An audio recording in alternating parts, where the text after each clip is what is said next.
Well, one more time, we're about to begin a very interesting hearing on the Subcommittee on Healthcare and Financial Services. And we're going to have a lot of people here, but there are other hearings going on as well today. I got 2 other hearings today. But what are we here? We're about 4 minutes late. We'll wait 1 more minute and then we'll start, because I think that's a good idea. And easy going.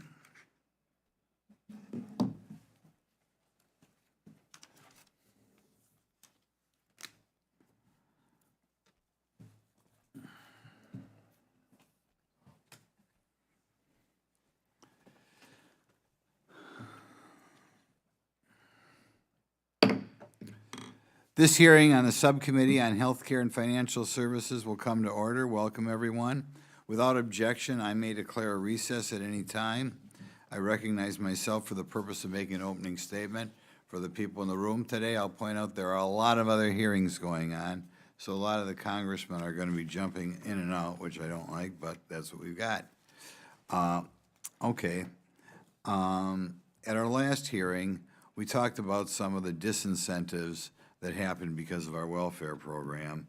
And the fact is, the federal welfare system, I don't know if they're talking about food stamps, low-income housing, Medicaid, Pell Grants, everything, is filled with horrible incentives and disincentives.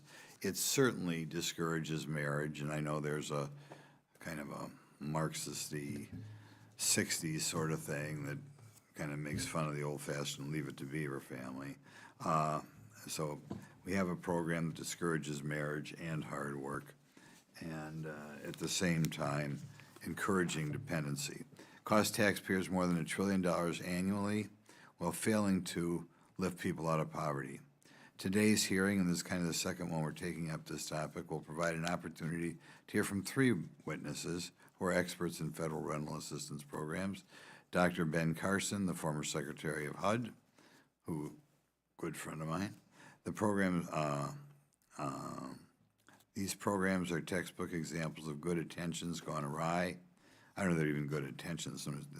I can't see how you could put programs like this out there and not knowing what had happened. For example, Section 8 housing vouchers and public housing programs contain marriage penalties, making it foolish to get married. In many cases, individuals risk losing the Section 8 voucher if they marry somebody with even average income, and their combined threshold brings them out of eligibility for those programs. As we discussed during Part 1, marriage and a strong family unit are the well-established way to get people out of poverty, and not just out of poverty. We know that you're going to be raising children, less likely to commit crime, more likely to do well at school, less likely to have drug problems, less likely to have depression, anxiety, other disorders. Yet our current welfare system, including housing assistance payments, discourages marriage. And it's not hard to find people who say, I can't work more, I can't get married, or I'll lose my benefits. Due partially to these penalties, the number of children born to unmarried women has skyrocketed. In 1960, 5% of the children were born to unmarried women. 5%. We're now at 40%. And of course, it's not coincidence that things began to shoot up after Lyndon Johnson in the 60s declared war on marriage.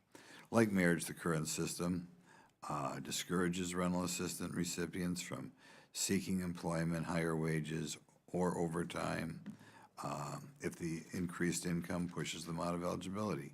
We are fostering a cycle of dependency on government assistance.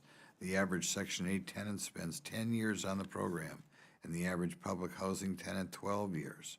Welfare also benefits the middleman and administrative state more than the low-income Americans it purports to be for.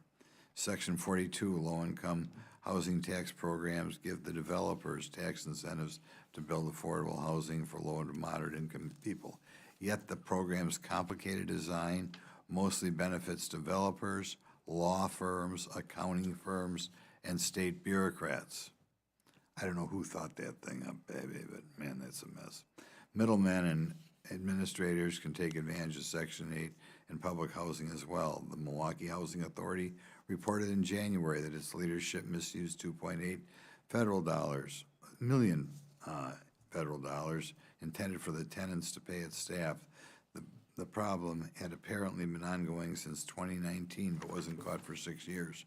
Meanwhile, taxpayers are on the hook for more and more spending on these programs every year.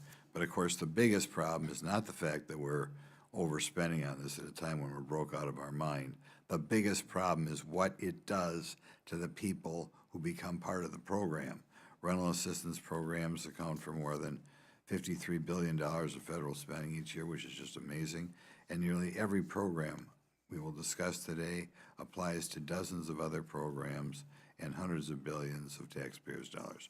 We owe it to our constituents to be responsible stewards. During a recent interview, Senator Schumer criticized our constituents for expecting this of their elected officials.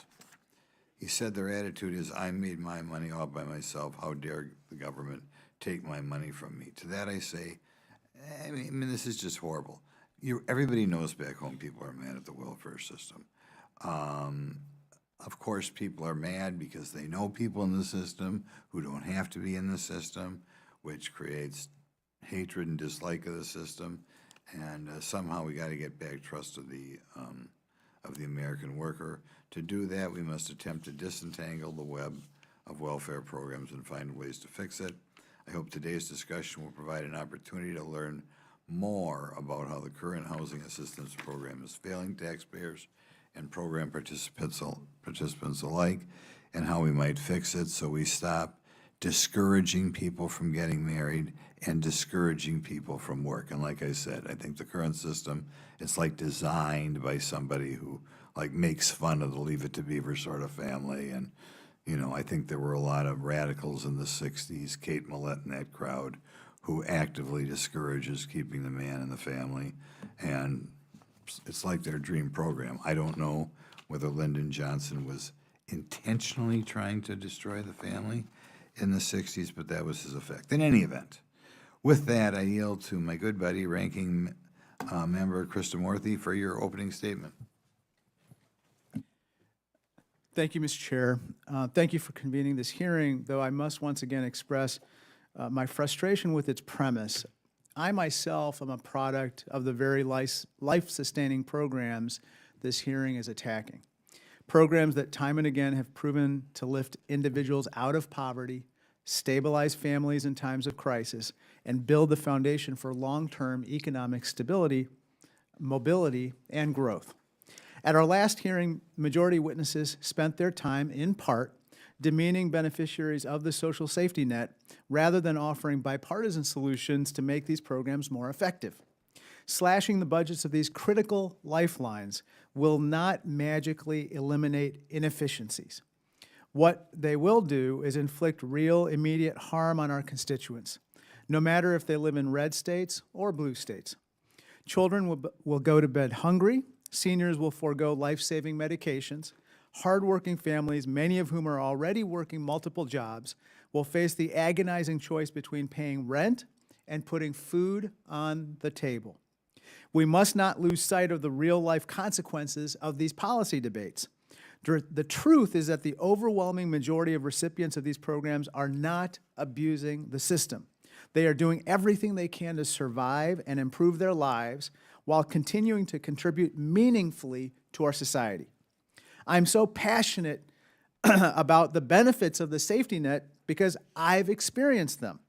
When my family legally immigrated to this country, we fell on hard times and utilized, for a short period, public housing and SNAP's predecessor, the food stamp program.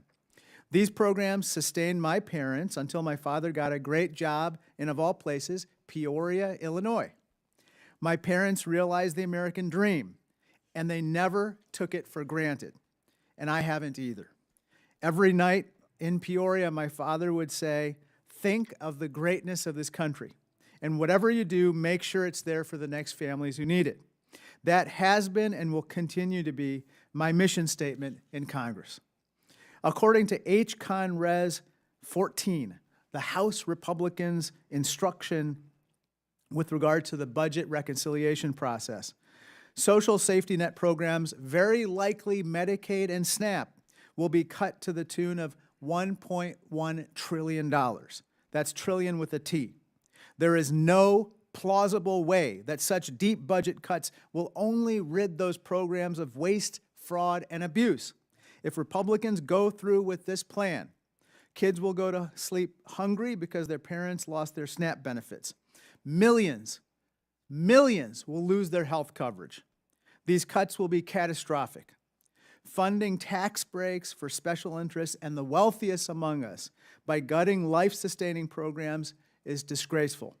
I am proud of what these programs have allowed my family and millions of others to achieve. I have no intention of sacrificing these programs on the altar of tax cuts for the wealthiest among us. Not only is such a plan fiscally imprudent, it is flat out morally wrong. I yield back. Thank you. Thank you. I'm pleased to welcome today our witnesses for today, Dr. Ben Carson, we said, Mr. Chris Edwards, Mr. Howard Husek, and Mr. Indivar Dudagupta. Is that pretty good? Pretty good? Pretty good. Dr. Carson is the former secretary of HUD and founder of the American Cornerstone Institute. Mr. Chris Edwards occupies the Kiltz Family Chair at the Fiscal Studies at the Cato the Kiltz Family Chair in Fiscal Studies at the Cato Institute, and Mr. Husek is a senior fellow in the Domestic Policy Studies at the American Enterprise Institute. Mr. Dudagupta is an advisor for the Community Change and Doris Duke Distinguished Visiting Fellow at Georgetown University's McCourt School of Public Policy. Pursuant to Committee Rule 9G, the witnesses will please stand and raise your right hand. Do you solemnly swear or affirm that the testimony you're about to give is the truth, the whole truth, and nothing but the truth, so help you God? Let the record show the witnesses have answered in the affirmative. Thank you. You may take a seat. We appreciate you guys all being here today and look forward to your testimony. Let me remind the witnesses that we have read your written statement, and this will appear in full in the hearing record. Please limit your opening statements to 5 minutes. As a reminder, please press the button on the microphone in front of you so that the members can hear you. When you begin to speak, the light in front of you will turn green. After 4 minutes, the light will turn yellow. When the red light comes on, your 5 minutes have expired, and we would ask that you please wrap up. Okay, we'll start with you, Mr. Carson, for your opening statement. Dr. Carson, I'm sorry. Well, thank you, Mr. Chairman, ranking member, and members of the committee. By the way, he's got a great autobiography. I strongly encourage everybody in the room to read it. Okay, go ahead. Reclaiming my time. Thank you for the opportunity to testify today. I'm Benjamin Carson, Senior, former Secretary of the Department of Housing and Urban Development, where I had the honor of leading an agency that serves the housing needs of millions of Americans. After my tenure at HUD, I founded the American Cornerstone Institute, where I currently serve as chairman of the board. I appreciate the subcommittee's commitment to examining federally assisted housing policies and programs, and I welcome this chance to share my perspective on improving affordable housing delivery, safeguarding taxpayer dollars, and ensuring program integrity while strengthening American families and communities. I would like to address one of the most critical factors undermining American society today, how public policy, particularly housing assistance programs, disincentivizes family formation and contributes to the dissolution of American families. Marriage is an essential social institution, and while many societal factors influence family formation, federal housing assistance programs, even unintentionally, create barriers to marriage. We have created a system where growing numbers of citizens have become reliant upon government subsidies, incentivizing government dependency over self-sufficiency. The so-called marriage penalty embedded in the assistance programs creates a tangible disincentive to family formation. For example, when two adults marry and live together, their incomes are combined to determine eligibility and rent contribution. If their combined income exceeds program limits, they may lose eligibility or face substantial rent increases. Conversely, if they remain unmarried and maintain separate residences, each may independently qualify for benefits such as separate vouchers, lower rent contributions, or continued eligibility. This financial reality causes many individuals to delay or entirely forego marriage, undermining traditional family structures, particularly among lower-income Americans. Instead of functioning as a temporary safety net, government assistance has increasingly replaced the family as the primary provider for many Americans. If America is to reclaim its strength and spirit, we must once again elevate the role of marriage and family rather than replacing it with bureaucracy. Economic mobility is a cornerstone of the American dream, yet this dream is increasingly out of reach for many. 1/3 of children who grew up poor in the United States remain poor in adulthood. Addressing this perpetuating cycle of poverty requires prioritizing programs that support economic mobility and self-sufficiency as the true key to escaping generational poverty. Programs that emphasize work, education, family stability, and home ownership are essential tools to breaking cycles of poverty and building lasting prosperity. It is with this vision that public assistance can transform from a final destination into a stepping stone. As we all know, one of the keys to the American dream is home ownership, as it represents more than a place to live. Owning a home is a personal achievement that favors a sense of investment in one's community. Homeowners are more likely to engage in civic organizations, local businesses and schools, and community affairs, which strengthens the bond of civil society. Yet home ownership has become out of reach for far too many Americans, and housing unaffordability has become a stumbling block to family formation as young people, unable to afford home ownership, often delay marriage.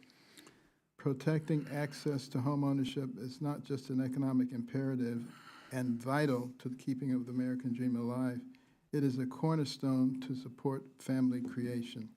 Yet too many believe that government involvement in housing must expand.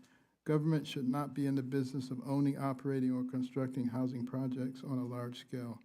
History has shown that government-run housing often leads to inefficiency, neglect, and the erosion of individual dignity. Government can facilitate opportunity, but it should not replace private initiative. Therefore, the low-income housing tax credit, when properly administered, can be an important tool for addressing America's housing challenges. The program leverages housing market forces, entrepreneurial innovation, and private accountability to increase housing supply. Private sector leadership through LIHTC allows communities to benefit from high-quality development and local expertise. By aligning incentives towards self-sufficiency, promoting upward mobility, and reducing long-term taxpayer burdens by avoiding the pitfalls of direct government construction, LIHTC can continue to play a role in building a future where housing is available, communities are strengthened, and the American dream remains well within reach. Programs that uphold dignity of work, strengthen traditional family structures, and offer real hope for upward mobility are the ones that truly serve American people. This is why I support the efforts of the President and Secretary Turner and the DOGE team in their goal of restoring fiscal health to America. This work is essential to safeguarding the future of the American dream and promoting true upward mobility. Americans rightfully demand responsible stewardship of tax dollars. Every dollar lost to mismanagement and fraud is a dollar that could have helped a struggling family secure stable housing. Government waste and fraud undermine public trust in programs meant to lift Americans out of poverty. We must restore integrity to the system, preserve opportunity for the future generations, and ensure the American dream remains within the reach of all who strive for it. Thank you for your attention to these critical issues, and I look forward to your questions. Chris Edwards. Thank you for inviting me to testify. I will discuss federal subsidies for affordable housing, in particular the low-income housing tax credit, which provides $14 billion a year of income tax credits to multifamily housing developers. The housing tax credit, or LIHTC as it's often called, while well-meaning, it's a complex and inefficient solution to housing affordability. The program displaces market-based housing, and part of the benefits go to developers, not to tenants. A better way to reduce housing costs is tax and regulatory reforms, as I will discuss. LIHTC is an incredibly complex program with vast amounts of regulations. A standard industry guidebook to LIHTC is 1,940 pages in length. There is a huge bureaucratic overhead and lawyers in place for the LIHTC program. It's not a simple tax cut. LIHTC apartment buildings cost substantially more than market-based projects because the financing is complex and because the construction is micromanaged by state-imposed blueprints. A 2024 article in a Chicago business magazine reported that local LIHTC projects cost up to $900,000 per unit. The article said, quote, "Costs are driven by the Byzantine rules of the federal tax credit system," unquote. One LIHTC project in the city, quote, "took nearly 4 years to get the project financed, with legal fees 3 times the cost of a market rate apartment tower," unquote. A 2024 article in the Wall Street Journal compared subsidized housing projects in Los Angeles that had an average cost of $600,000 per unit to a market-based low-income apartment project that cost half of that per unit. The market-based apartment developer said, quote, "We believe there's a different way than using government money, which really becomes slow and arduous and increases costs." Studies by the GAO and academics confirm that LIHTC projects cost substantially more than market-based projects. There's a fraud problem with the LIHTC program. Developers have been found to inflate construction costs to take excessive tax credits. The GAO noted that there's little policing of contractor costs in LIHTC. The LIHTC program has encouraged corruption in some cities. Officials have handed out housing subsidies to developers in return for bribes and campaign contributions. IRS oversight of LIHTC to police such abuse is minimal, according to GAO. So who benefits from the LIHTC program? Well, statistical studies suggest that a large share of LIHTC benefits go to investors and developers, not to tenants. One 2024 study by MIT economist Ivan Soltas found, quote, "Developers capture around half of the LIHTC subsidy in profits," unquote. LIHTC housing substantially displaces market-based housing. Many academic studies that I cite in my written testimony find that only half or less of LIHTC housing units actually increase the overall housing stock. The rest are displaced market-based units that would have been built. The 2024 MIT study I mentioned found, quote, "LIHTC has little impact on the overall size of the housing stock, as LIHTC heavily displaces private development that would have otherwise occurred," unquote. So how do we boost affordable housing, which is, of course, a very important goal? The state should liberalize zoning and building regulations that reduce housing supply and raise costs for multifamily housing. Another problem is property taxes. This is often overlooked. Across 50 U.S. cities, the average effective tax rate on apartment buildings is 44% higher than on owner-occupied homes, for no good reason. Cities should cut these high property taxes to boost multifamily investment. As for Congress, it should reform tax depreciation rules for multifamily investment. Apartment buildings have a lengthy 27.5-year write-off period, which raises effective tax rates. The Tax Foundation estimated that depreciation reforms for apartment building would boost construction by 2 million units over 10 years. So in sum, with tax and regulatory reforms, markets, in my view, would supply more housing for moderate income families. Congress should reform depreciation rules for apartment buildings, and the state should cut property taxes on apartment buildings and liberalize zoning and building regulations that reduce supply and increase costs. Thank you very much. Thank you. Mr. Husnet? Morning, Chair Grotman, Ranking Member Krishnamurti, and members of the subcommittee. I'll suggest changes in the regulations governing tenancies in public and subsidized housing, that I believe will help the housing voucher and public housing programs cease to encourage dependency, instead encourage upward mobility, and in the process allow them to serve more of those who currently languish on waiting lists. First, as background, let me turn to a comparison between one aspect of our social safety net, housing subsidies, and another, temporary assistance to needy families, which provides cash. Here, I'll tell you, do you want to move next door and maybe use a different microphone? There's something wrong with yours. Okay. Okay if I start over? Yep. I did push the button.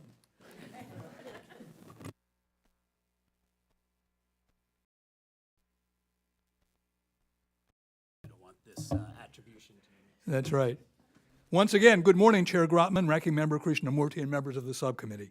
I will suggest changes in the regulations governing tenancies in public and subsidized housing I believe will help the housing voucher and public housing programs cease to encourage dependency, instead encourage upward mobility, and in the process allow them to serve more of those who currently languish on waiting lists. First, as background, let me turn to a comparison between one aspect of our social safety net, housing subsidies, and another, temporary assistance to needy families, which provides cash welfare. It's little appreciated that we budget twice as much for housing vouchers alone, $30 billion, as for cash welfare, $16 billion. Although both are intended to alleviate poverty, the rules governing the two programs are strikingly different. Beginning with the Personal Responsibility and Work Act of 1996, there's been a 5-year time limit, as well as a work and education requirement for those receiving public assistance. The effect was dramatic. Welfare rolls declined from 13.6 to 1.9 million. Over the past 35 years, the child poverty rate has declined from 18.7 to 8.6%. Housing voucher recipients, in contrast, qualify for a lifetime stay in almost all localities. The median stay, 9 years. In New York City, as of 2025, 23% of public housing tenants have lived in their unit 40 years or more. New research we are currently undertaking at AEI between myself and University of Chicago economist Bruce Meyer indicates that 87% of current voucher recipients, excluding the elderly and disabled, will, based on past data, likely spend more than 5 years in subsidized housing, including 73% who will spend more than 10 years. I've submitted this data in my written testimony. It's worth noting that according to HUD data, the largest percentage of non-elderly subsidized tenants are single parents with children. Only 3% of all tenants are two married adults. What's more, if even one resident of a multi-bedroom apartment is a legal citizen or a legal immigrant, the remaining tenants may be undocumented migrants. It's time to align the rules for our housing subsidy programs with those of public assistance. To begin to support housing policy in line with those values, we should begin by permitting a ceiling on length of tenure, a time limit, for new non-elderly, non-disabled tenants. A 5-year limit, as with TANF, makes sense. It would not affect the majority of new tenants. It would encourage planning for a post-subsidy future, as well as an out and up turnover to make way for those on waiting lists, such as those as the 22,000 households currently on active waiting lists in the city of Milwaukee and 6.5 million households on housing authority waiting lists nationwide. Currently, this should be complemented instead with a voucher and housing system to replace the 30% rule. Sounds like a good deal if you only pay 30% of your income, but that means as your income goes up, so does your rent. I don't think anybody on this committee would sign a lease like that. As household income rises, instead of paying more in rent, that what would have been an increase should be deposited in an escrow account, like a health savings account. And so on exit, that would be available for a down payment on home ownership, as Secretary Carson has emphasized. An increase in income would require employment, which should also be required. Nor should rents increase if marriage occurs, as the chair has so importantly pointed out. At the same time, there is a role for local discretion. Across the country, many housing authorities are using the Rental Assistance Demonstration Program to draw private capital into the renovation of aging, deteriorated housing projects. These require long-term guarantees of housing vouchers. These upgrades, which bring in private money, should not be undermined and may require local adjustment of time limits. It's worth noting that time limits are not unprecedented. They've been implemented, for instance, in San Bernardino, California, where most housing authority tenants moved out before the 5-year time limit, saw their incomes increase and their employment levels increase. Finally, at a time when waiting lists are long, the scarce housing assistance safety net benefit should go to U.S. citizens and legal immigrants. This is not to take a stand on long-term immigration policy and how we might deal with the undocumented, but to give priority to those who work hard and play by the rules, as President Clinton once put it. Taken together, these suggestions, I believe, should draw bipartisan support in order to encourage turnover, reduce waiting lists, and reduce penalties for earned income. Our housing subsidy policy should switch from being a dependency trap to what Lyndon Johnson had hoped his war on poverty would be, not a handout, but a hand up. Thank you very much for your time. Thank you. Now we'll trade places again. Sorry. Okay, Mr. Dattagupta. Thank you. Chairman Grothman, Ranking Member Krishnamurthy, and members of the subcommittee, thank you for the opportunity to testify today. I'm Indi Dattagupta, and I'm here as an advisor to community change and as a Doris Duke Distinguished Visiting Fellow at Georgetown University's McCourt School of Public Policy. So we're here to discuss America's basic needs programs. While the framing of the hearing focuses on the growth of the welfare state, I believe it's more accurate and productive to view these basic needs programs as essential components of a social protection system, helping families afford health care, groceries, caregiving, and housing, which helps stabilize communities and raises employment and earnings over time. Instead of cutting vital services like health care, food assistance, and child care, Congress should improve their effectiveness by expanding them and removing burdens like asset limits that hold people back. This can be done by ensuring that the wealthy pay their fair share of taxes, helping us all afford these essential needs. Proposals moving through Congress now are moving unequivocally in the wrong direction and would inflict enormous harm. Now, the vast majority of our families depend on income from work, but the United States does far less than other wealthy countries to ensure adequate wages for our workers. For example, we rank 31 out of 32 OECD countries for our high share of low-paid jobs. Partly because of this, we need more robust investments in basic needs programs than other wealthy Western nations. And indeed, these programs should be understood as investments, especially in children and families, rather than solely as spending. The evidence shows that they provide dramatic immediate benefits, significantly reducing hardship. In 2023, programs like Social Security, SNAP, rental assistance, the child tax credit, and the earned income tax credit kept over 34 million people above the poverty line. Furthermore, these programs provide stunning long-term benefits. Research on the introduction of the food stamps program, now SNAP, shows that early childhood access led to increased educational attainment, higher adult earnings, and even greater life expectancy. The benefits to the participants have been estimated to be 62 times the cost to the government, and the net fiscal cost to the government was estimated to be 0. Similar evidence exists for other programs, including Medicaid, cash support, Head Start, and more. So Mr. Krishnamurthy's story is actually much more the norm with these programs. Proposed cuts to basic needs programs like SNAP, Medicaid, and housing assistance threaten to undermine these positive impacts. We're seeing a recurring theme in these proposals: bureaucratic work reporting requirements, harsh and counterproductive time limits, and shifting financial burdens onto states and localities who are ill-equipped to absorb them. For SNAP, proposals could take away or reduce food assistance for millions of low-income families, including by requiring states to pay a portion of benefit costs and expanding existing harsh work mandates. For Medicaid, proposals repeat failed work mandates and shift costs to states, in turn leading to reduced coverage and services. Housing assistance programs face potential funding cuts, rent hikes, and damaging time limits, which threaten to increase homelessness. Instead of cuts and new red tape, policymakers should prioritize strategies that boost employments and incomes. We need to raise the minimum wage, expand the earned income tax credit and child tax credit, fund jobs programs, invest in care infrastructure, and ensure housing affordability. Cash supports have proven effective with long-term benefits to children. Research shows that these funds are primarily used for essential needs and they can increase employment in some instances. Subsidized employment and other jobs programs have proven effective at preventing divorce and facilitating more two-parent families. Investing in care enables parents and other caregivers to work and creates jobs in the care sector here at home. A large, sustained commitment to expand affordable housing and rental assistance would bridge the gap between incomes and housing costs for many. In conclusion, we should embrace basic needs programs as an investment in opportunity. We should strengthen and expand proven strategies, and we should move away from outdated narratives and burdensome mandates on families. Rising costs are hurting families who are often just one paycheck away from a crisis. Basic needs programs have been there when Americans fall on hard times, and they provide millions of us the foundation we need to access and take advantage of opportunity in this country. We should protect and strengthen them so they're there and always there when we or our loved ones need them. Thank you.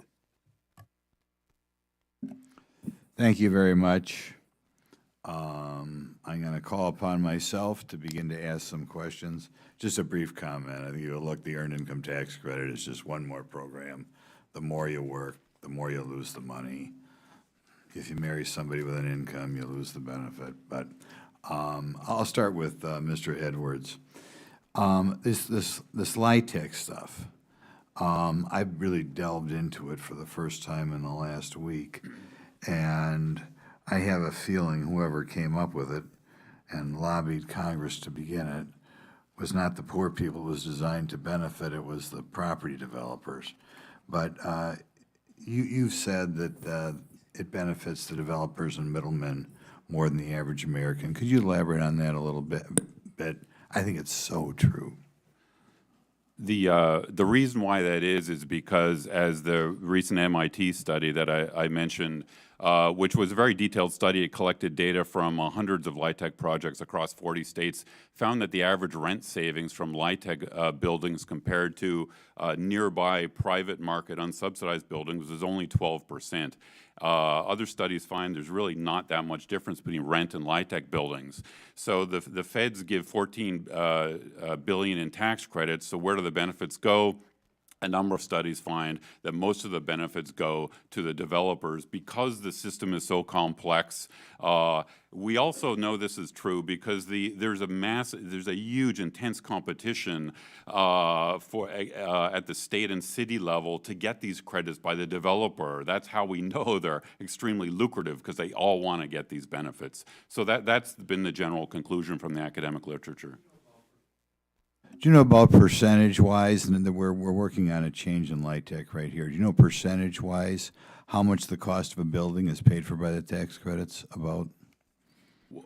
Well, essentially, all of the cost of the building is paid by the I mean, the 9% credit covers 70% of the cost of construction. That's kind of the standard. But the investors get more benefits than just the credit. They get the benefit of the tax losses that flow from the projects, and they get the benefit potentially in 15 or 30 years from selling the buildings and getting a capital gain. My God, you mean 70% of the building is paid for by the government, but the developers and the syndicates are the ones who wind up owning it?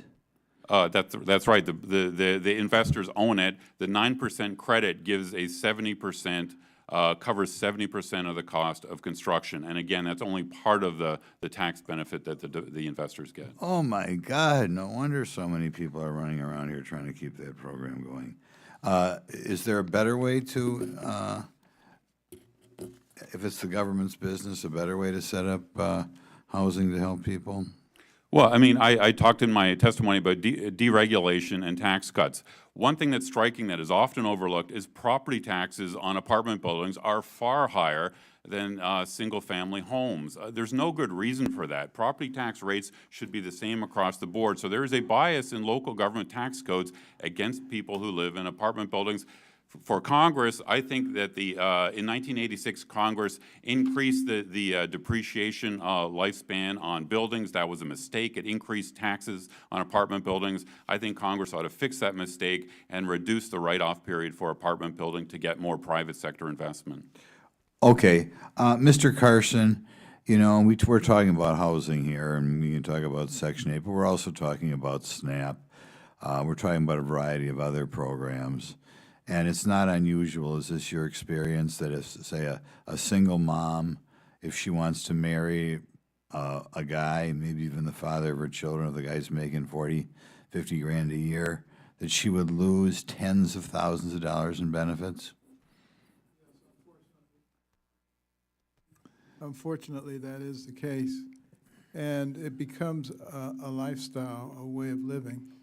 You know, I grew up in poverty, and I listened to a lot of the people who were on these programs and the various schemes that they would come up with, rather than trying to figure out how to get out of poverty, rather than trying to figure out how to improve. Can you, I think we can't hear you. Can you press the? It is It's pressed. on, okay, go And- ahead, go and it ahead. is. Go ahead.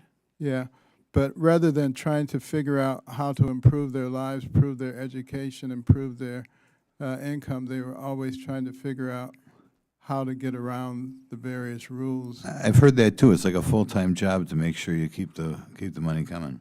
Yeah, Mr. Husak, yes or no? Are there marriage penalties in housing assistance programs like Section 8? Definitely, and it's because of the rule, the 30% rule. You pay 30% of your income in rent. So as your income goes up, you pay higher rent. If you get married and there's two incomes, you pay higher rent still. Does that sometimes cause people not to get married, you think? I think logically, it is a disincentive to marriage. Right, and I think if more congressmen got out of the showing up at fundraisers and spent time with average people, they would come up with tons of examples of people who are specifically not married to keep these things going. In any event, I used up my time. We're going to give ourselves a chance to ask questions later, but I'll turn to Mr. Kristamorte to ask his question. Thank you, Mr. Chair. Good morning, Mr. Edwards. The title of this hearing is, quote, "Examining the Growing Welfare State." And I actually have an article here which talks about cutting corporate welfare. You remember this article, right? And in this article, it says, one ripe area for reform is corporate welfare, which a new Cato study estimates costs the federal budget $181 billion a year. That's what you said, right, in this article? Absolutely. And your study helpfully breaks down by age the number $181 billion by agency and program, right? That's right. Unfortunately, however, HCon Res 14, this is the Republican House budget resolution, does not use your study, believe it or not, to find savings. For example, you've identified subsidies to different corporations, but this particular budget resolution doesn't actually use your study or any study to cut those subsidies. You don't dispute that, right? No, right. I think Congress should cut corporate welfare and low-income welfare. Well, let me talk about corporate welfare for a second and what this particular budget resolution tries to do. HCon Res 14 targets social safety net programs. It directs the Energy and Commerce Committee, which oversees the Medicaid program, to cut $880 billion from its budget. You don't dispute that, right? I haven't looked in detail, but I assume that's right. Additionally, HCon Res 14 directs the Ag Committee, which oversees SNAP, to cut $230 billion from its budget. You don't dispute that, right? Right. When I was young, I relied on the food stamp program, which was the predecessor to SNAP, and it was critical for my family. And I believe that cutting food aid is just plain wrong. Let me turn to another topic. Dr. Carson, you said the following: Obamacare is really the worst thing that has happened in this nation since slavery. You don't dispute you said that, right, sir? I don't dispute that. Well, let's look at the facts. Obamacare is really the Affordable Care Act, or the ACA. In 2024, the government reported that over 65 million people have health insurance because of the ACA. You don't dispute that, right, sir? What I am making a point in when I said that is that all of the socialists and the Marxists say that socialized medicine is the linchpin to providing socialism throughout the entire system. And that is a system that moves us much closer to socialized medicine.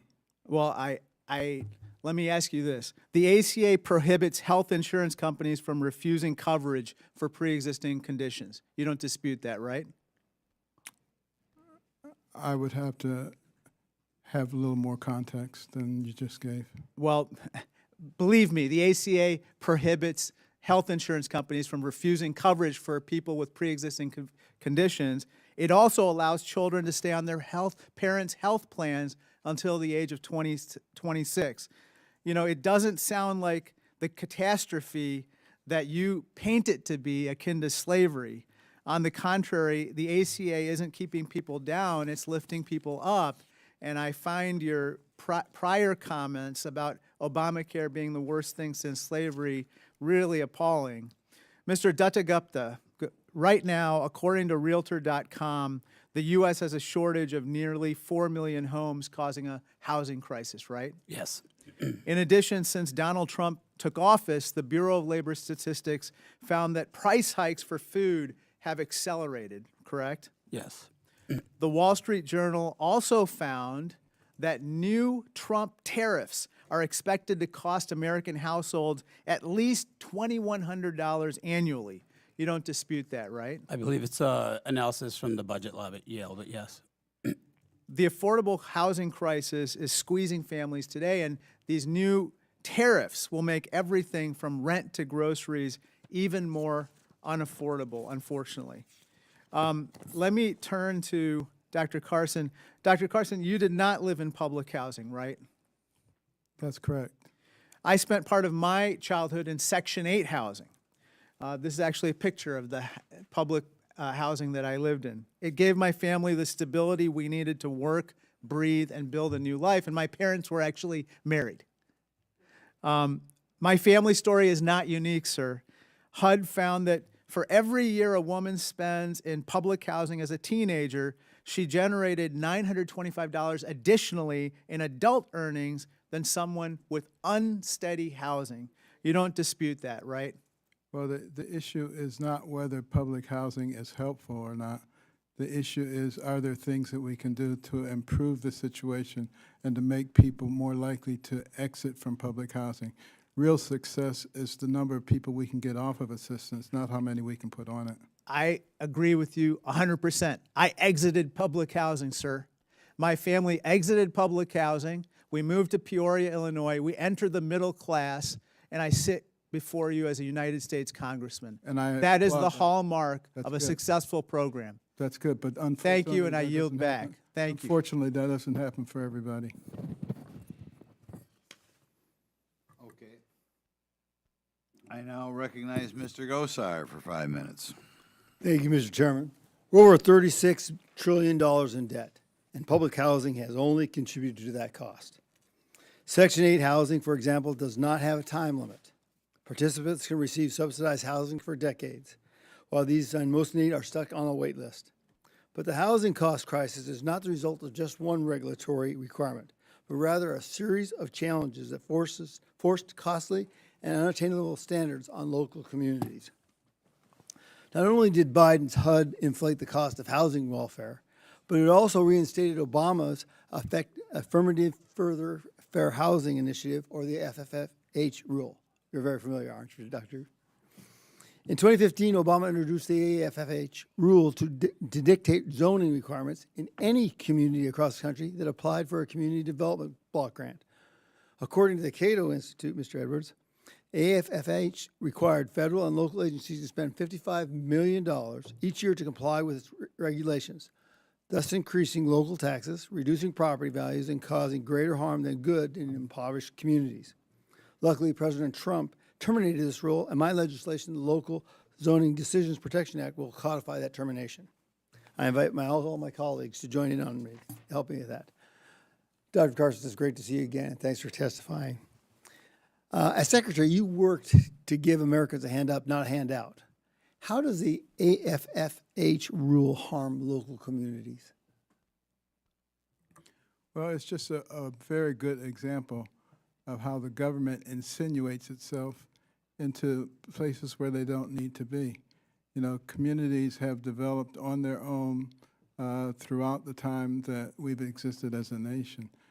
Many of them thrived extremely well. They had people who came from different countries. They couldn't speak to each other because they didn't have the same language, but they understood one important thing. That's called the common good. It was a phrase used frequently by our founders. It means not what's good for this group versus that group, but what's good for everybody. AFFH has a bunch of bureaucrats who impose their rulings in a situation like that. The reason that those communities thrived is because if it was harvest time and Mr. Jones broke his ankle, everybody else harvested his crops. They didn't ask what his religion was or what his politics were. They said, this is my neighbor, they need help. That's the kind of communities we need to get back to, not government sponsored and dictated communities. That's absolutely great. Thank you. Mr. Husak, in February of 2024, 70 New York City Housing Authority employees were charged with accepting cash from contractors in exchange for awarding certain contracts to these entities. Is it correct that public housing authorities that administer these HUD programs are required to place tenants who receive housing benefits on their housing authority boards? There are representatives required, vary state by state, but that certainly is possible. And that was one of the largest corruption cases in New York municipal history. In your opinion, what's the first step to address the abuse of these public housing authorities? Well, I think they should not be in the management business at all. Yeah. Right? What we have, and I live in the Metro New York area, there are a lot of companies that really know how to manage buildings, and one of them is not the Housing Authority of New York. Now, there may be well-meaning people who could oversee contracts. That's a proper role for government. It happens all the time. This Congress does it. But we should have private management. And we are moving slowly in that direction through the Rental Assistance Demonstration Program, where we're bringing in private management. You have some people yell out, that's privatization and it's bad. But no, we need to bring in private management and not let these housing authorities, which have a proven record of corruption and incompetence. The New York City Housing Authority, the largest one in the country, is under the oversight of a federal monitor because of the dilapidated conditions. Mr. Edwards, and first of all, thank you very much for your Institute for Cato looking into the national emergencies that I was so hyped up about and showing that there's $12 trillion that between Bill Clinton and Joe Biden, all that time in between, we ran out $12 trillion worth of our debt, 1/3 of our debt with no receipts. So thank you very much for that applause. In my legislation, putting Trust and Transparency Act would require any NGO that receives even a penny of federal funding to disclose its extravagant donors so Congress can see which NGOs have nefarious intentions. So in the case of affordable housing, the American people would have access to the books of NGOs that house illegal aliens at the expense of the taxpayer. Is that true? If that were to pass, is this a place to be looking? There's entities that receive federal grants do have required financial disclosure, but the threshold is very high. It's like $1 million or something like that annually. No, thank you. I'll have more questions later. Thank you. Yeah, the gentleman from Missouri. Thank you, Mr. Chair and Ranking Member. With all due respect, Dr. Carson, I just don't understand the logic. We're talking about schemes and housing assistance and people who need these programs, and labeling it as schemes is off-putting and offensive, to be perfectly frank. As someone who lived in housing projects and housing and my family when we were younger had housing assistance. Let me tell you about a scheme. This woman that I know, she was a single mom at the time, and she took an entry-level position because that's the best position she had because she didn't have a degree at the time. And she worked her way up, but in the meantime, she didn't make a lot of money. And so she had a son who she worked so that he could go to undergrad, go to law school, and then eventually sit before you on this dais as a congressman. Then she went on, after she did that for her son, to get her degree and her master's degree. But without having some assistance early on, none of those things would have happened. And so when we look at the worst offender, or we cherry pick a particular offender and say, oh, well, this is the rule for all of these hardworking people who are just trying to move up in life and aren't asking for handouts, but just, and I'll even say this, it's not even about handouts. If the rules were fair, a lot of these folks wouldn't ask for anything. But a lot of them are starting from a position where they're handcuffed and their shoelaces are tied, and then they're told to go run a race and win the race.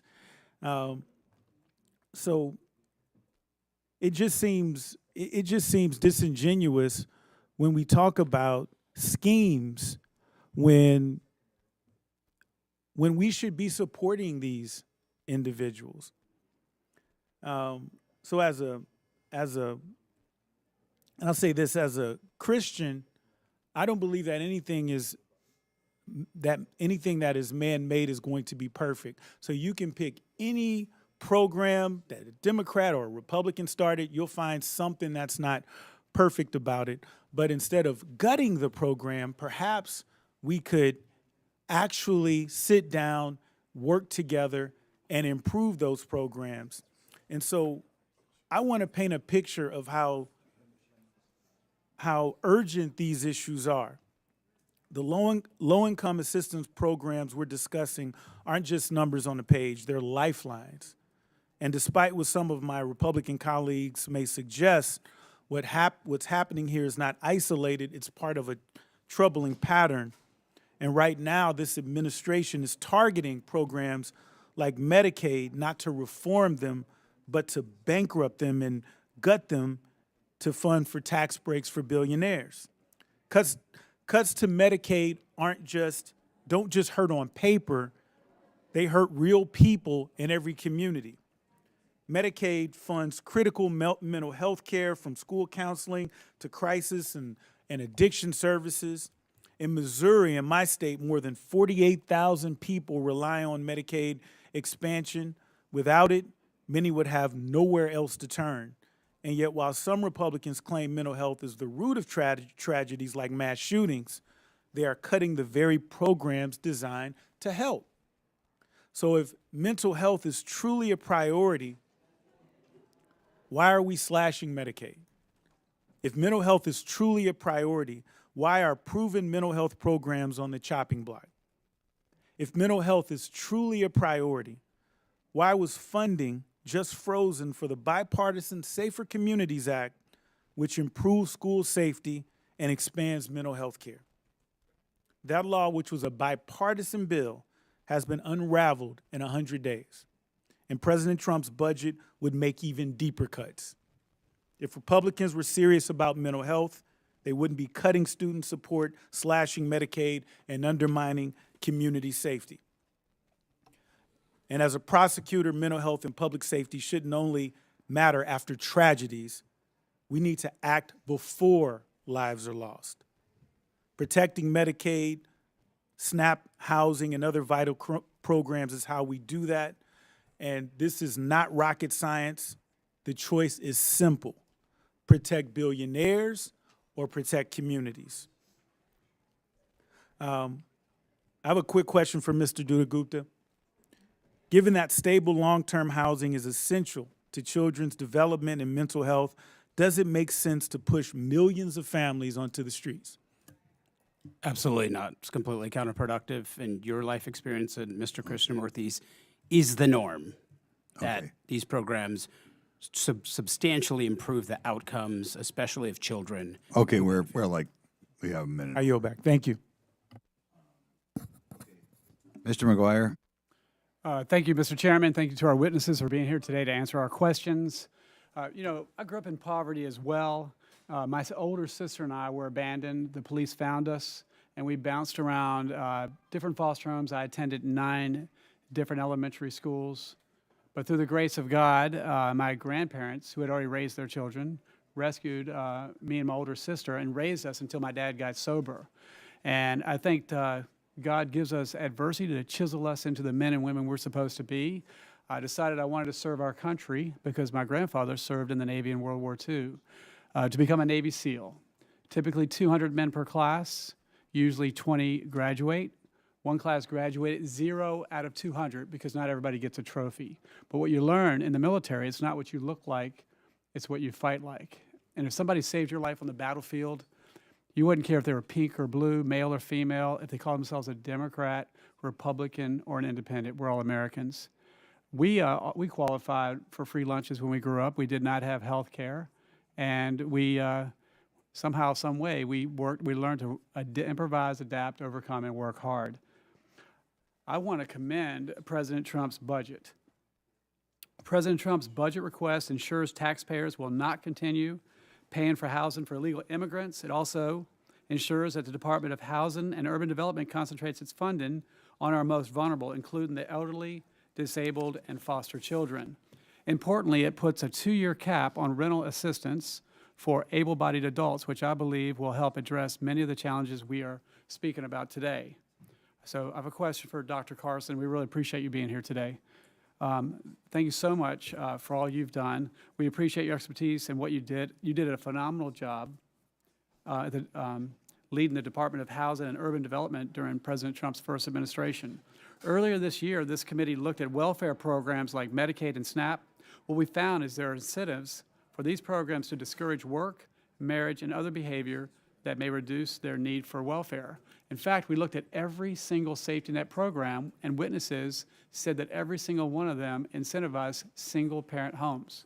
And I think the breakdown of the nuclear family is what's threatening our country. I heard the chairman say that in 1960, 5% of American homes had a single parent. Today, it's 40% and growing. That is a recipe for destroying our country and everything that so many men and women, military or not, gave their life for.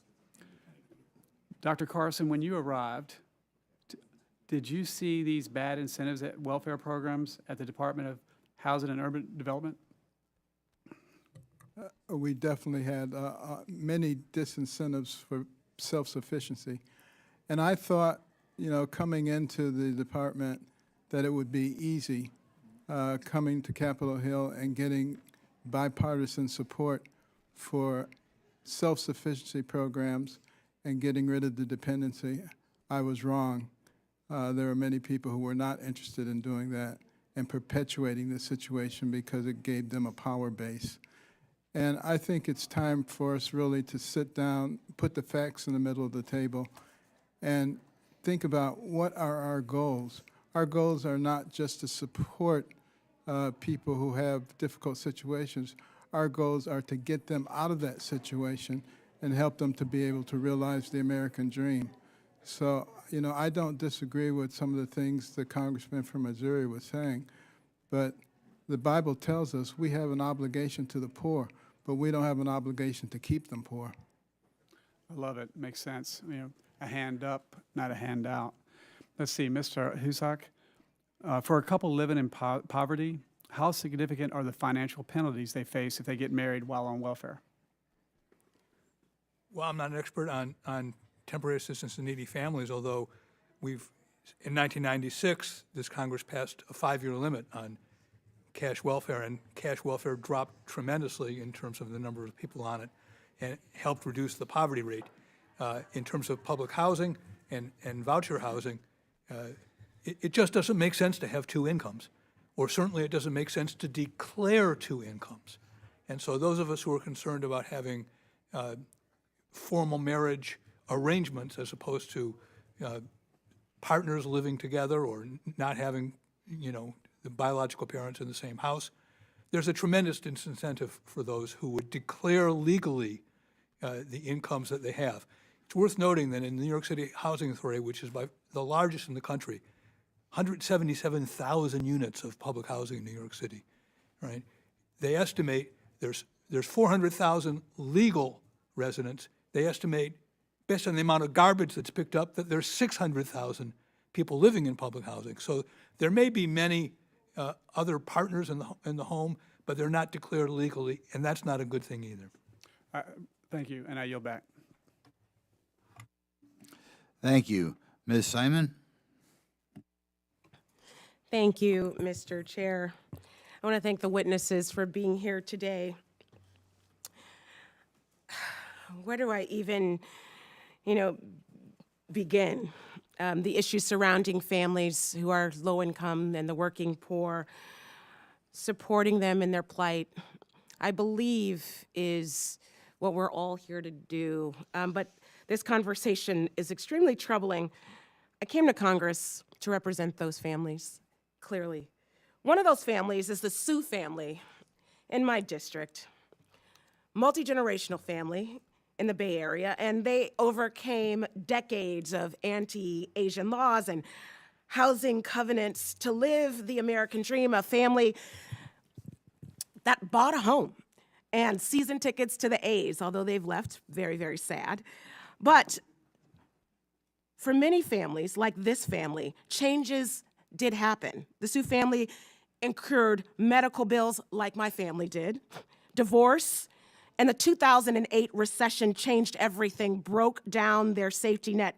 Derek So, he lost his home during that period and his car, and he couldn't afford rent on his $1,000 a month income that came from disability once he was disabled. Today, Derek is leading advocacy efforts for dignified folks who are too low income to afford rent. And I'm so thankful for that work. Mr. Chair, I ask unanimous consent to enter into the record San Francisco Chronicle's Homegrown and Homeless in Oakland. Well, I hope that can go in without. Oh, sure, yes. Thank you, sir. I just want to say, right here in this building, the daycare workers make $30,000 a year to take care of the children, school-age children of members of Congress. $30,000 a year. Suppose two of these folks who work are married. They're married, working in this Capitol. They can't afford a one-bedroom in Washington, D.C. So few people who make laws for the poor have been poor. Many of you all know that I was a teen mom. I went to college. I got food stamps, $26 a month. Every other week, I was at the counter putting back food because, again, people were making policy for poor folks who had no idea what it was like having to move through an economy that didn't understand what it was really like to be poor. I want to be clear. Those daycare workers in this building, don't you think they want a better income? Or do you want for them to leave the daycare here in 2 years? You want full economies to shift, have people leave. Because being poor, to many folks in this room, is a crime. Being poor or literally working at Walmart, where you still, when you work at Walmart, do you know, across this country, you still qualify for SNAP? These low-wage jobs that folks are working with their bodies cannot afford healthcare, cannot afford the rents in their community. I apologize to the folks who are watching this, who are strong and amazing and dutiful and patriotic folks. Folks are punching down on you, and it's not just not fair, it is extremely cruel. The permanence of poverty in this country is clear. There's a permanence of poverty of folks who, again, are working day in and day out, and in my district cannot afford $2,400 for a two-bedroom, for a one-bedroom. I just want to be clear. The reality is, and I've been there, being poor is hard. Being poor is hard. And the federal government should not be making poverty harder. When we ask a family that's paying 50% of their income to rent to afford childcare, I have been there, and elder care, and medical insurance, we are sentencing them to lifelong debt, housing insecurity, and hunger. I want to be clear that any reduction in SNAP, any reduction in Medicaid, any reduction in housing benefits for the working poor, or services that could be the difference between life and death, or living on the streets for so many vulnerable individuals and families is what we're proposing. President Trump this week, actually last week, released a budget that would slash housing vouchers, public housing, housing programs for seniors and people with disabilities. It's clear, we've read it. Cut the LIHEAP, which, regardless, we know it helps working families afford heat in the winter and cool air in the summer. It would limit homeless individuals who are at risk of future homelessness because you want to give a clear-cut cap on how long these deserving people need to get out of poverty. Believe me, I've gotten out of poverty. It takes longer than 2 to 4 years. My constituents have been clear with me. They've brought me here because they're hardworking and they deserve a government that's going to work with them as they move through an economy that has no idea what it means to move through poverty. And I yield back. Thank you, Ms. Randall.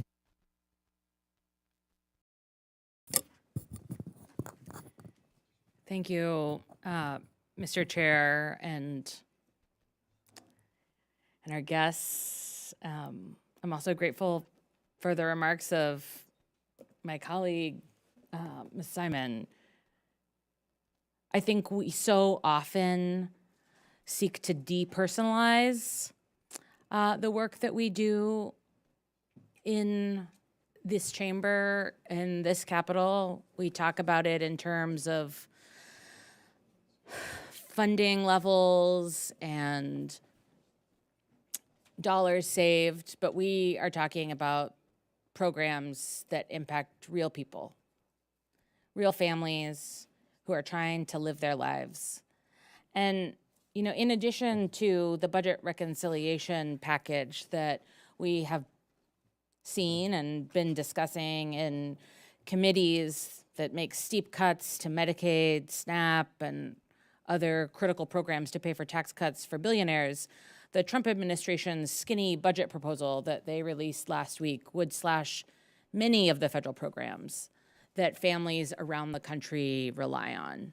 At a time when this president's radical tax and tariff agenda is driving the country into a recession and making daily life, housing, childcare, baby strollers more expensive for working families. This Republican budget reconciliation package that we're discussing would cut federal housing support by nearly $27 billion and limit rental assistance to only 2 years for, I'm using big air quotes here, able-bodied adults. What this means is that millions are going to get forced out of their homes. Millions more are going to be couch surfing or on the street. And I hear from a lot of business interests that more people on the streets is not, they don't tell me it's a humanity challenge, they tell me it's bad for their business. And these are problems we can solve. We can solve homelessness by ensuring that people have housing through housing and rental assistance programs. It's not magic, it's housing. We can ensure that people aren't forced out of their tenuous living situations by continuing LIHEAP, the program that Ms. Simon was just talking about. It's a low-income energy assistance program. Now, I don't know if anyone on this panel has ever had to decide whether they pay for medication or medical appointment or your electricity bill, whether you can like let it go for 3 or 4 days or whether you let it go for another month. Maybe you live in a state that has protections where they can't cut off your heater in the winter. Maybe you don't. Families are making these challenging decisions every day. And for us to come in here and hear lines of questions and testimony about the expanded welfare state as if human beings are a drain on our economy when they are just trying to build lives for themselves is truly horrifying to me. Housing programs in my district are saving people's lives.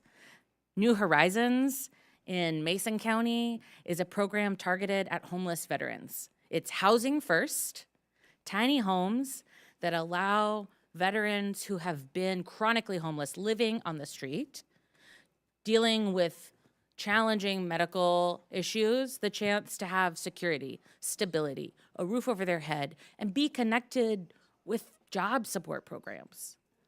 Peninsula Services is a housing program in downtown Bremerton focused on supporting people with disabilities. The top floor has a Hoyer lift in the ceiling so that someone wheelchair-bound who is also a parent can get from bed to the shower or the bathroom while also taking care of their kids. In Jefferson County, Habitat for Humanity is building 134 affordable housing units close to a school and public transportation so folks in a rural community can get where they need to go and find stability. We're seeing housing programs like Wheaton Landing that is ensuring that homeless families with school-age kids can find stability and not be forced to live in the shelter or the woods. Now, I'm reaching the end of my time, but I hear we may have a few extra minutes later for questions, so I will yield at this moment to the chair. Thank you. Thank you. Yeah, this is such a great hearing. I thought we'd go another 10 minutes, and I'd call on myself first. I'll give you guys some more time. I want to point out what the goal of the committee is, and I'll ask another couple questions. First of all, the benefits right now, the support benefits, be it housing, be it food, be it earned income tax credit, whatever, all discourage work and even more discourage marriage.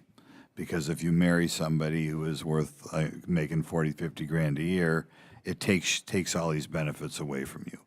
I think anybody who goes back home and talks to people, not lobbyists or other congressmen, will find examples of people who even out of the chute don't get married because they don't want to lose their benefits. But that's where we stand. And I wanted to focus a little bit on the LIHTC program, which the more you look at it, overwhelmingly the primary beneficiary is a bunch of well-off property developers, not the so-called poor that they claim to be helping. But in any event, I'll ask Mr. Carson one more time. Do you believe that these benefits collectively have changed society in which there are less children raised in marriage and over time more people adapting? Like you said, they spend time looking how to get the government benefits instead of getting a job. Do you think that's true, Mr. Carson? It's true. I don't think it may have been done intentionally, but we have to be smart enough to look at the effect of what's happening and ask ourselves, what can we do to change this outcome? I don't think anybody disagrees with helping poor people and giving them a hand up. I think the issue here is, do we perpetuate that situation? And I think some people actually do not realize that if we continue down the pathway we're going with waste, frost, and abuse, our whole country will go bankrupt and everybody will be in a terrible shape at that time. It's being able to look at the big picture that sometimes people aren't able to do. Okay. In your experience, and I know you came out of a tough background, but to your experience, can you see benefits not just to the children, but to the men as well, who frequently our society has set up programs designed to make sure the men aren't in the household? Benefits not only to the father of the children, as well as benefits to the children if we had more of a society in which marriage was the goal? Well, marriage is an institution that was set up by our God, and it is a perfect environment for children to be raised in. And there was a recent study done by the Brookings Institute and Princeton University looking at the effect of traditional nuclear families on the well-being of the state. And it was pretty dramatic that those states that had the largest number of traditional nuclear families did much better, provided a much better environment for the raising of their children. It's something we need to be concerned about as a nation. Okay, thank you much. Mr. Edwards, I did want to focus a little bit more on the LIHTC stuff and the fact that, lobbyists are always moving around this building.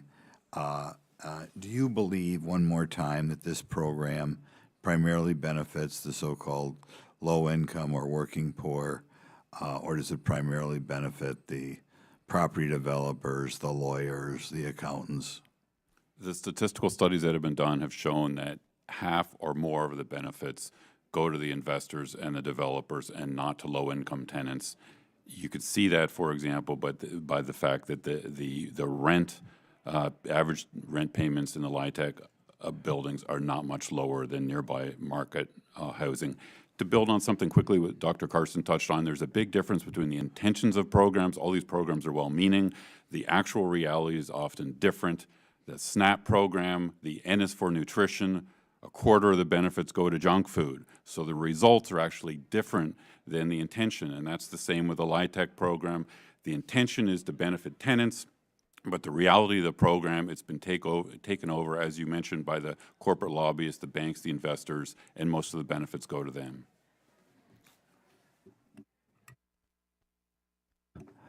We're going to go to Mr. Gosar, but first of all, Mr. Christopher, do you want to say anything else? Briefly. Are you going to yield us 5 minutes total? Total, yeah. Okay, I'll yield myself 1 minute. Let me ask Mr. Dattagupta. Look, I think that there's a misconception that somehow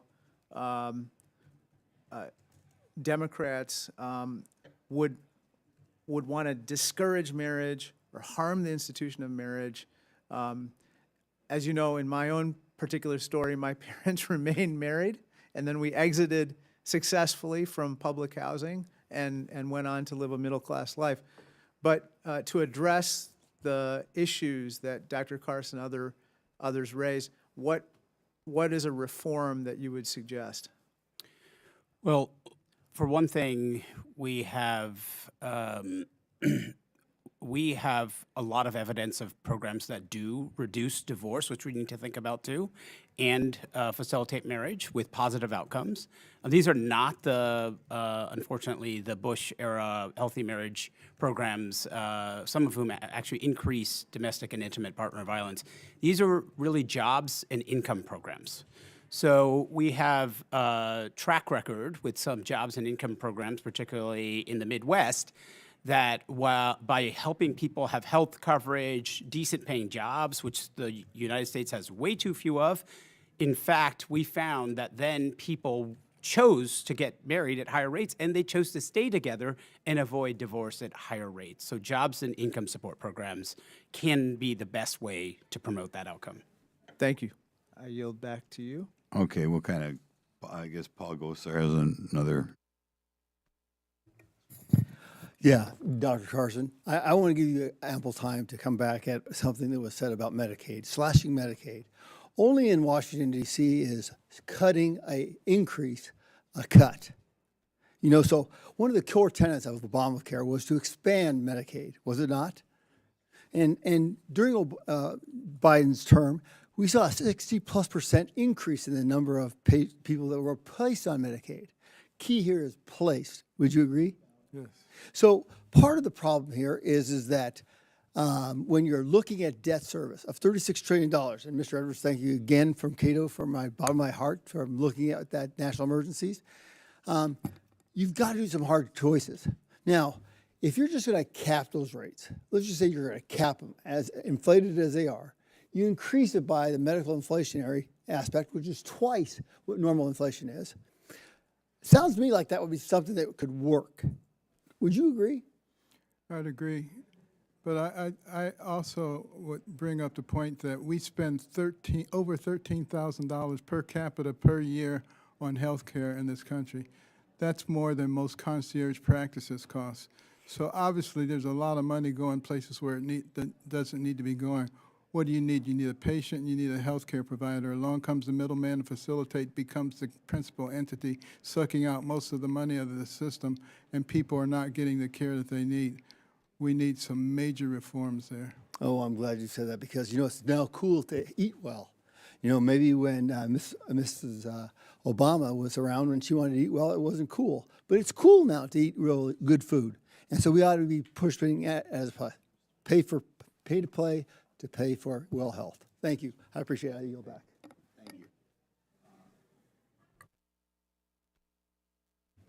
Thank you, Mr. Chair.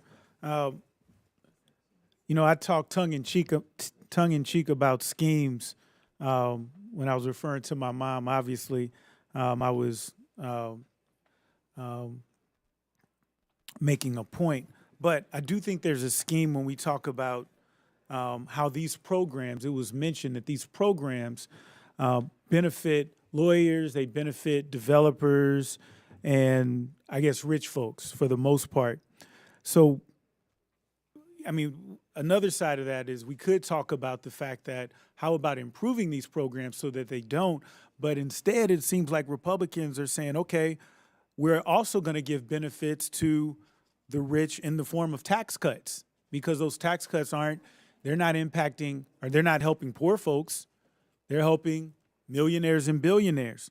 When we look at these tariffs that have been implemented wholeheartedly or holistically across everything without any kind of target or plan, the benefit does not go to poor and working class people, because the cost of food, the cost of housing, that all goes on the back of poor folks. Folks who are making good money doesn't impact them as much, but folks who are trying to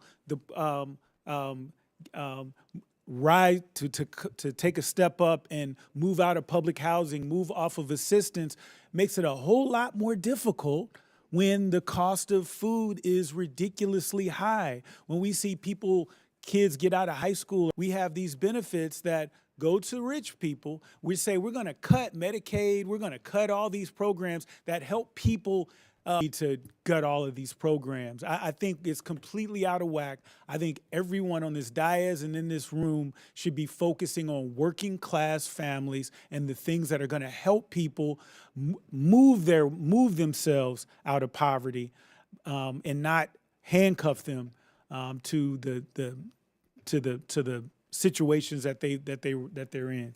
I yield back. Thank you. Okay, Ms. Simon? Thank you so much. I wanted to quickly comment and ask a quick question to Mr. Duda Gupta. There's been conversations about SNAP, and I really love that you brought up that poor folks with SNAP just buy junk food. Mr. Duda Gupta, can you give us 40 seconds and talk to this room and folks who are watching about food deserts, particularly in urban and rural communities, and what's usually available to poor people? I understand that the administration that's in power right now wants to cut the program where farmers actually bring fresh fruits to communities that allow folks to use their SNAPs. Give us a little bit, educate us. Fresh, healthy produce in particular can be far more expensive than processed and ultra-processed food that's often shelf-stable and is often unavailable precisely where people with the lowest incomes live. So that would be a move completely in the wrong direction. And we call those food deserts, communities without grocery stores, with bodegas and corners. Let's get proximate. I'll take you on tours all across the country of food deserts. It's important for folks who are making policy around this stuff to see those places. Thank you. We have Ms. Randall. Thank you so much, Mr. Chair, for this extra bit of time. Some of my colleagues have mentioned programs that help get folks out of poverty, and we talked about jobs that even in a two-parent household, two adult working household, barely allow you to pay for housing in your community near where you work. Maybe you have public transit, but in my district, you don't have a lot of public transit to get to your job as you get pushed farther and farther and farther out into rural communities. I spent a lot of time working in the state legislature on housing and food assistance programs for particularly community and technical college students. Students of all ages who were trying to build themselves out of poverty. 1 in every 2 college students in Washington State is housing or food insecure. That's half of the students. Those who persist anyway. Many of them don't because they lose childcare subsidy because they're going to school and not working. They lose some of the other assistance programs, which we have tried to expand in Washington State. But some of the programs that really work are project-based vouchers that allow working student parents who are doing like 6 jobs at the end of the day, a little bit of stability. Now, I think, I'm seeing some nods, I think some of these project vouchers are at risk of being cut. Can anyone on the panel attest to that under this budget reconciliation package? Mr. Dutta-Gupta, maybe? Well, under the skinny budget that the administration put forward, we know that for sure. And by the way, Ms. Randall, you've hit on exactly the sort of population that's doing everything right, everything we want them to do, and you put some new bureaucratic work reporting requirements, and you will ensnare them. You will bump off people who should be eligible and who deserve the support, and for whom, not that we need this in every instance, but we will get a huge return on investment. Sometimes we do things because it's the right thing to do, and in this case, that happens to be the smart thing to do. The ranking member, Krishnamurthy, for your closing remarks.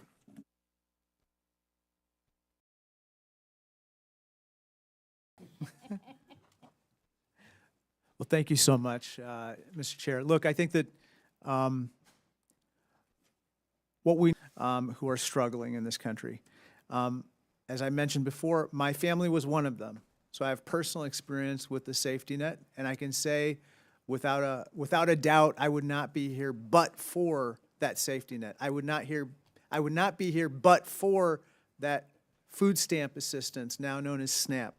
I would not be here but for that public housing. And so, my father would say, think of the greatness of this country, and whatever you do, make sure this country's there for the next families who need it. That's become the mission statement of my office, and indeed my why at this point, my why. We're talking $1.1 trillion with a T. We're talking about programs that are going to hurt real people and people just like me. And so I would just make 2 comments. One, do those programs require improvements that could make them more efficient? The answer is yes. That tens of millions of people who are already struggling would then fall further into poverty or become more sick or become more unable. Goodwill among Republicans and Democrats to make the programs more effective, more efficient, and make sure that the people who need help get the help in a timely fashion. And so I welcome the opportunity to hit their marks, but cutting them or sacrificing them on the altar of tax cuts is a bridge too far, completely unacceptable. Thank you, and I yield back. Thank you. A few final comments. We have gone from a society in which the married couple was the norm to much less common. I do want to point out that there are many tremendous single parents out there. Testimony from people up here on the committee. I do believe, whether it's right or wrong, I don't know, but we do belong in my district who came here straight from Laos, who needed some of these programs when they first landed here. However, there's been some question, intentional or not. I'd like to believe it was not. However, it's not hard to find like very powerful feminists in the 60s or Karl Marx himself who were very hostile to the traditional nuclear family. It was their goal to break it down. I don't know. And public policy dealing with poor people remembers that we should not be expanding or coming up with new programs designed to put a married couple at a disadvantage compared to couples without both mom and dad at home. And I did try to highlight the LIHTC program as an example of a program that I think benefits. It's corporate welfare. It's going to be equal to 70% the value of the cost of a building. And if you build a new building to help the poor, the government kicks in 70% of the cost of the building, but winds up, the world is going on here for somebody else to benefit. Earlier to food stamps, which is not the LIHTC. the program is sometimes the people it's designed to help. But in any event, I'd like to think, well, this is very good, very honored to have all four of you stay here to the bitter end. That's good. So now we will, with it, we got a little script here. With that, and without objection, all members have 5 legislative days within which to submit materials and additional written questions for the witnesses, which will be forwarded to these witnesses. If there's no further business without objection, the subcommittee stands adjourned. Thank you. Sure. Okay, great.